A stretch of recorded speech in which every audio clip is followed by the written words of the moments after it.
There is one earthquake that towers over all others. One so massive it changed the shape of a nation and killed people half a world away. This is a staggering event that rates as the largest on record.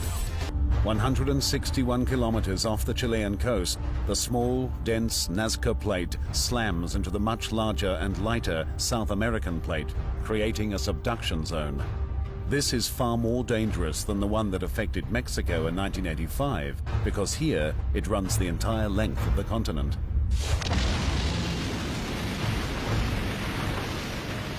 On May 22, 1960, the Nazca subduction zone spawns the largest earthquake ever measured by scientists, a massive magnitude 9.5.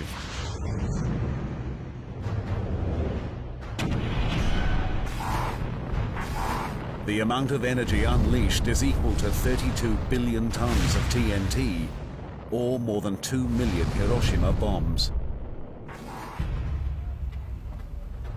The intense seismic waves tear apart cities caught in their path. Buildings topple, the ground turns to liquid, landslides sweep down mountain slopes, and cliff fronts collapse into the ocean. The city of Valdivia, close to the epicenter of the quake, is besieged. Almost half the city is reduced to rubble. But this is just the beginning. The fault rupture sets in motion a chain of events that ruins lives for generations and permanently scars the landscape. Today, Valdivia is once again a thriving city, a strategically important point at the meeting of three rivers. But take a closer look, and there are secrets beneath the water.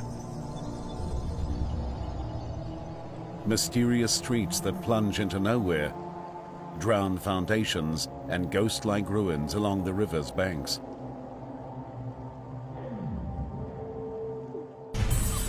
The 1960 earthquake did far more than shake things up. It forever changed the shape of the land itself. This ruined landscape is the victim of a side effect of the massive Chilean earthquake called subsidence. Valdivia's fate was sealed hundreds of years before the quake. For centuries, pressure built up along the boundary of the two great tectonic plates off Chile's coast. The South American plate began to slowly bulge upwards under the strain. When the fault ruptured in 1960, the strain was released on the South American plate. It snapped back to its natural shape, luring a vast swath of land 2.5 meters. For the people of Valdivia, this is a disaster that will last for generations.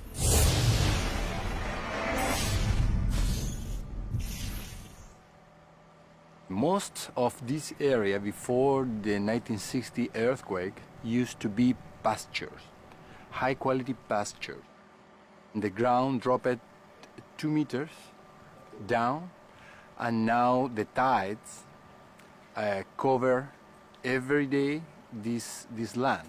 So there was a huge damage on the economy of these people here because they lost the soil, the better soil of the area. Over 200,000 square kilometers of Chile's coast subsided after the earthquake. But incredibly, even this was not the most deadly part of the day. They said we need to be prepared because the sea is coming in. The tsunami's coming, and we have to climb up the hill.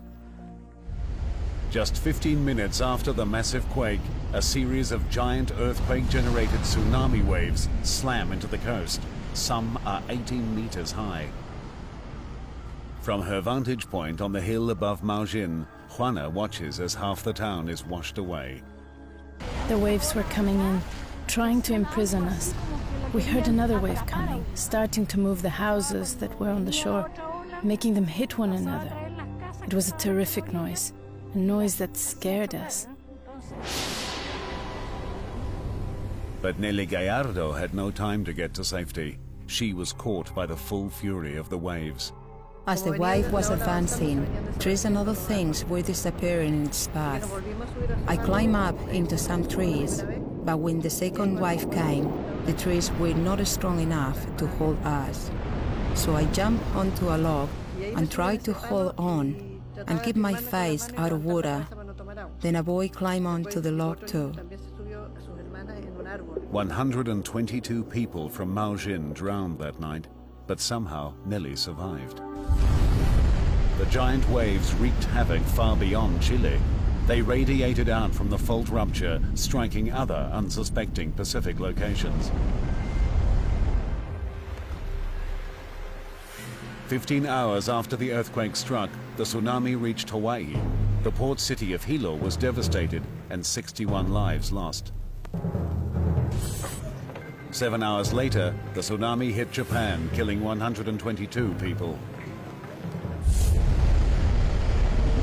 The Philippines and the west coast of the United States also felt the waves of destruction that day. When it was all over, the great Chilean earthquake killed 2,000 and left 2 million homeless. It remains the largest earthquake on record. But records were made to be broken. Scientists believe another giant earthquake lies in Chile's future, one that could be much, much worse. The evidence pointing towards a mega disaster lies on a remote section of coastline in southern Chile. This was once a big forest until the 1960 earthquake and tsunami devastated the area and left only twisted stumps. To the trained eyes of geologist Marco Cisternas, this deserted beach holds vital clues to Chile's seismic future. The 1960 event wasn't a unique event. Although it was a giant, it wasn't unique. In this outcrop, you can see there is a buried soil here. This is 1960 soil, covered by a tsunami sand layer here. And below that, you can find another soil corresponding to the 1575 earthquake. Along this coast, there is evidence of another dozen earthquakes that ravaged the area in the last 2,000 years. So it is certain that in the future, another earthquake, giant earthquake, is going to strike central Chile. When it strikes, it will be an ultimate disaster, an event that will cripple a country and send shockwaves around the entire planet. In 1960, the biggest earthquake ever recorded rocked Chile. Thousands died, and the landscape of the country changed forever. But scientists believe a far more destructive quake could be on Chile's horizon. Don Windeler is an expert in modeling disasters of the future. Using data from the giant 1960 quake and input from some of the world's leading seismologists, Windeler and his colleagues have created sophisticated models of potential earthquakes in Chile, including the ultimate worst-case scenario. There's no stopping the Nazca Plate from going underneath South America. We will continue to see large events over time in Chile. It's just a fact of life. The massive 1960 earthquake struck in the center of the country, where the population was relatively light. But if the Nazca Fault ruptured further north, near to Chile's largest cities, a major catastrophe would result. We're going to expect to see a lot more economic loss, a lot more casualties resulting from this event.